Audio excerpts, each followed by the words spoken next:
7월 25일 새벽 기도회를 시작하겠습니다. 오늘 말씀은 예레미야 9장 7절로 16절입니다. 그러므로 만군의 여호와께서 이와 같이 말씀하시되 보라, 내가 내 딸 백성을 어떻게 처치할꼬. 그들을 녹이고 연단하리라. 그들의 혀는 죽이는 화살이라. 거짓을 말하며 입으로는 그 이웃에게 평화를 말하나 마음으로는 해를 꾸미는도다. 내가 이 일들로 말미암아 그들에게 벌하지 아니하겠으며 내 마음이 이런 나라에 보복하지 않겠느냐. 여호와의 말씀이니라.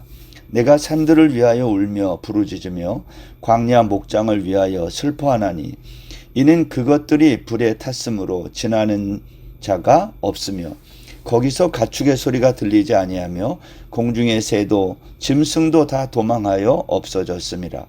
내가 예루살렘을 무더기로 만들며 승량이 굴이 되게 하겠고 유다의 성읍들을 황폐하게 하여 주민이 없게 하리라. 지혜가 있어서 이 일을 깨달을 만한 자가 누구며 여호와의 입의 말씀을 받아서 선포할 자가 누구인고. 이 땅이 어찌하여 멸망하여 광야같이 불타서 지나가는 자가 없게 되었느냐. 여호와께서 말씀하시되 이는 그들이 내가 그들의 앞에 세운 나의 율법을 버리고 내 목소리를 순종하지 아니하며 그대로 행하지 아니하고 그 마음의 완악함을 따라 그 조상들이 자기에게 가르친 바알들을 따랐음이라. 그러므로 만군의 여호와 이스라엘의 하나님께서 이와 같이 말씀하시니라. 보라, 내가 그들 곧 이 백성에게 쑥을 먹이고 독한 물을 마시게 하고 그들과 그들의 조상이 알지 못하던 여러 나라 가운데에 그들을 흩어버리고 진멸되기까지 그 뒤로 칼을 보내리라 하셨느니라. 아멘. 세상살이가 어려워지면 사람들은 그 이유를 정치를 못해서 그렇다 이렇게 말합니다. 집값이 떨어지고 실업자가 늘고 물가가 올라도 사람들은 정치 때문이라고 말해요. 그래서 나라를 다스리는 통치자가 중요하다는 거죠. 지금부터 2600년 전 이스라엘 나라는요, 당시 세계의 패권을 가진 바벨론 느부갓네살이 쳐들어오게 되죠. 이스라엘의 운명이 풍전등화와 같이 되었을 때 그때 이스라엘의 왕은 여호야김 왕이었어요. 여호야김 왕은 당시 세계의 강대국이었던 이집트와 또 바벨론 사이에 끼어서 이러지도 저러지도 못했어요.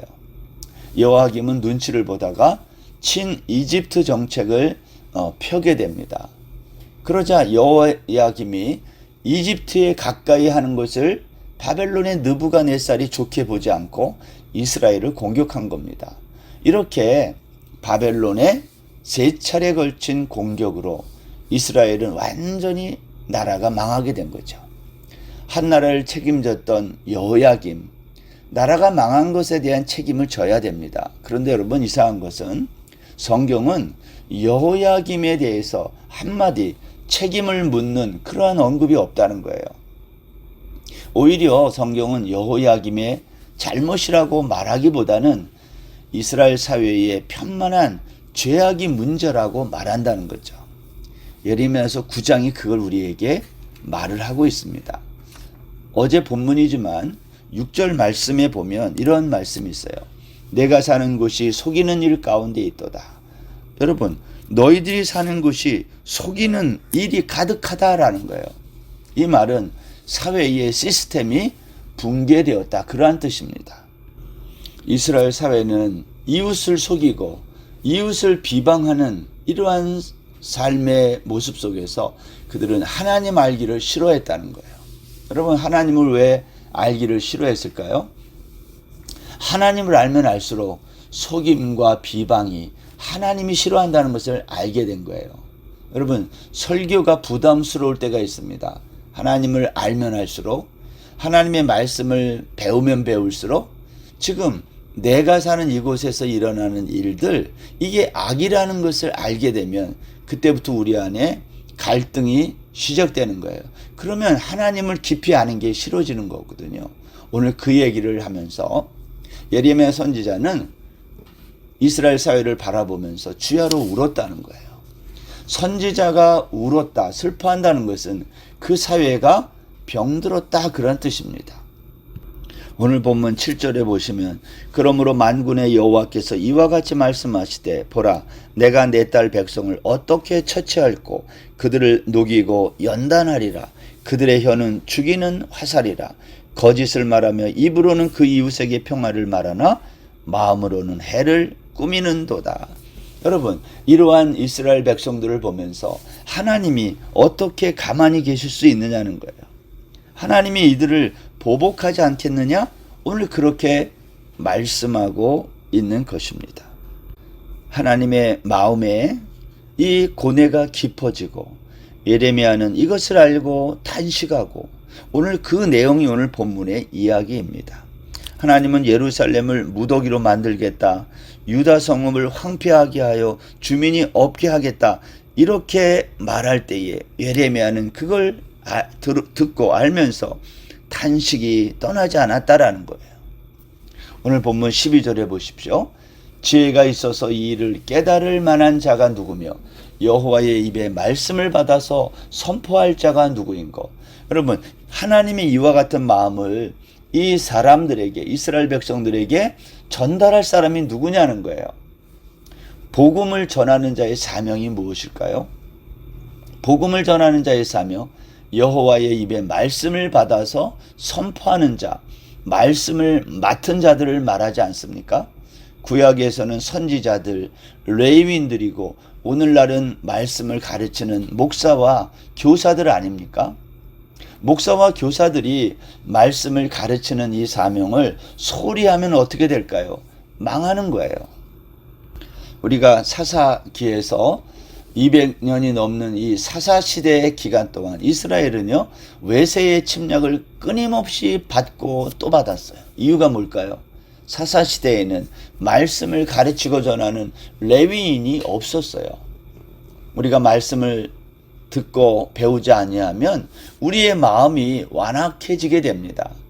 우리나라의 시골이나 농촌에 가면 이 밭이 있잖아요. 이 밭을 누군가 돌보고 그렇게 관리하지 아니하면 밭은 금방 엉망이 되는 거예요. 우리 사람의 마음도 똑같습니다. 말씀으로 돌보지 않으면 버려진 마음은요, 성경에 있는 것처럼 엉겅퀴와 가시가 나서 주변 사람들을 찔러 아프게 해요. 우리의 마음은 버려두면 아무짝에도 쓸모없게 된다라는 거죠. 그러나 하나님의 말씀으로 마음을 가꾸고 돌보면 많은 사람들에게 유익을 주는 열매를 맺는 거예요. 여러분, 누가 이 버려진 마음, 버려진 땅을 돌보는 사명을 감당합니까? 바로 말씀을 맡은 사역자들이에요. 에베소서 4장 11절에 가면 교회 안에 많은 직분이 있지만 이렇게 말해요. 그가 어떤 사람은 사도로, 어떤 사람은 선지자로, 어떤 사람은 복음 전하는 자로, 어떤 사람은 목사와 교사로 삼았다. 여러분, 이와 같은 직분을 교회 공동체에 주신 이유가 뭐죠? 이것은 그리스도의 몸을 세우기 위함이라는 거예요. 이 사람들의 공통점이 전부 뭐죠? 말씀을 전하는 자들이라는 겁니다. 어찌해서 이스라엘은 하나님의 진노를 받고 바벨론에게 망하게 되었습니까? 왕이 나라를 잘못 다스린 겁니까? 성경은 이스라엘 사회에 만연했던 그 죄악, 그게 원인이라고 고발하는 거예요. 이스라엘 사회는 이웃을 속이고 또 비방하는 데 익숙했어요. 악을 행하기에 지칠 정도로 악을 행했어요. 그들은 하나님의 율법을 버리고 순종하지 않았어요. 그 결과 마음이 완악해진 거예요. 버려진 밭처럼. 오늘 보면 14절에 보면 그 마음의 완악함을 따라 그 조상들이 자기에게 가르친 바알들을 따랐습니다. 왜 바알을 따랐을까요? 조상들이 가르친 게 바알이기 때문에. 여러분, 우리의 자녀들은요, 부모 세대가 가르친 거 그대로 배우는 거예요. 부모 세대가 바알을 섬기면 자녀들도 바알을 섬기는 거예요. 하나님은 모세를 통해서 이스라엘 백성들을 애굽에서 이끌어낸 다음에 가나안 땅에 하나님의 나라를 세우고 싶었어요. 그래서 광야 생활의 출발점이었던 시내산에서 하나님 나라의 통치 매뉴얼을 주셨어요. 그게 십계명이에요. 이제 이스라엘 백성들은 그 말씀대로 가르치고 배우고 순종하면 가나안 땅에서 오래오래 살 수 있게 됐어요. 그런데 이스라엘 백성들은 그 십계명을 받은 그때로부터 시작해서 광야 40년, 사사시대 200년, 왕정시대 400년을 거쳐오면서 하나님의 말씀을 가르치고 배운 것이 아니라 가나안의 신 바알을 가르치고 배우고 섬겨온 거예요. 예레미야 선지자는 이것을 명확하게 밝힌 거예요. 그 조상들이 자기에게 가르친 바알들을 따랐다. 여러분, 저와 여러분이 살고 있는 이 세상은 어떤 일들이 지금 일어나고 있습니까? 속이고 그렇게 비방하는 일들이 일어나고 있습니까? 하나님을 알기를 싫어하는 일들이 일어나고 있습니까? 대신에 바알들을 따르고 있습니까? 그러면 우리가 사는 이곳은 망하는 거예요. 예레미야 선지자가 외치는 겁니다. 누가 지혜가 있어서 이 일을 깨달아 하나님의 말씀을 받아 선포할 수 있는가? 누가 이 일을 하겠어요? 바로 이 말씀을 들은 저와 여러분이 이 말씀을 받은 사명자가 되는 거예요. 엉겅퀴와 가시로 돌무더기가 된 우리의 마음을 방치하지 말고 그 방치된 우리의 마음 때문에 주변 사람들을 찌르고 아프게 하는 그러한 완악한 사람이 되지 말고 우리의 마음을 하나님의 말씀으로 개간하고 옥토로 만들어서 우리 주위에 유익을 주는 그러한 열매 맺는 마음이 되어야 된다. 뿐만 아니라 우리의 자녀들에게도 바알을 가르치지 말고 하나님의 말씀을 가르치고 전해서 열매 맺는 그러한 인생이 되어야 되지 않겠느냐는 거예요. 하나님은 이와 같은 이스라엘 백성들에게 이렇게 말씀했어요. 오늘 본문 15절 보세요. 그러므로 만군의 여호와 이스라엘의 하나님께서 이와 같이 말씀하시니라. 보라, 내가 그들 곧 이 백성에게 쑥을 먹이고 독한 물을 마시게 하고 그들과 그들의 조상이 알지 못하던 여러 나라 가운데에 그들을 흩어버리고 진멸되기까지 그 뒤로 칼을 보내리라 하셨느니라. 이거 완전히 재앙을 선포하는 거 아닙니까?